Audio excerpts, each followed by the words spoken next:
যে হাত দিয়ে জাতির পিতার ওই ছবি নিয়ে তারা ভেঙেছে, তাদের যা উপযুক্ত করা উচিত সেটা করতে হবে। কিন্তু যিনি আমাদের জাতির পিতা, যার আইন আছে, সেখানে হাত দেবে এত সাহস কোত্থেকে পেল? জাতির পিতার ছবি নিয়ে অপমান করেছে, এত সাহস কোথা থেকে পায় আমি জিজ্ঞাসা করি।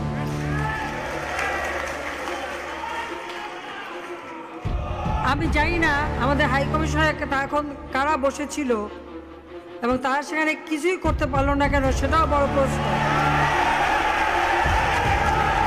আর আমি আমার প্রবাসী যারা বাঙালি, না আমার প্রবাসী বাঙালিদেরও আমি বলবো যে যারা এই ঘটনাগুলি ঘটিয়েছে তারা চলাফেরা করে না, তাদের দেখেন না। যে হাত দিয়ে জাতির পিতার ওই ছবি নিয়ে তারা ভেঙেছে, তাদের যা উপযুক্ত করা উচিত সেটা করতে হবে। কারণ জাতির পিতার নাম মুছে ফেলার চেষ্টা করা হয়েছিল, তো তারিখ যেহেতু দূরের কথা, ওর বাপ তো চেষ্টা করেছিল এই নাম মুছতে, ওর বাপও চেষ্টা করেছে, মাও চেষ্টা করেছে। তারা কি পেয়েছে নাম মুছতে?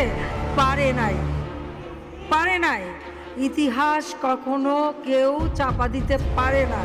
আর জাতির পিতা তার 7 মাসে ভাষণে বলে গেছে যে বাঙালিকে কেউ দাবায় রাখতে পারবে না, পারে নাই দাবায় রাখতে। তা আজকে এত বড় দুঃসাহস হয়ে যায়। হ্যাঁ, আমি প্রধানমন্ত্রী এসে আমারটা যা করুক, ওটা আমি কিছু মনে করি না। তারিখ যে ভুলে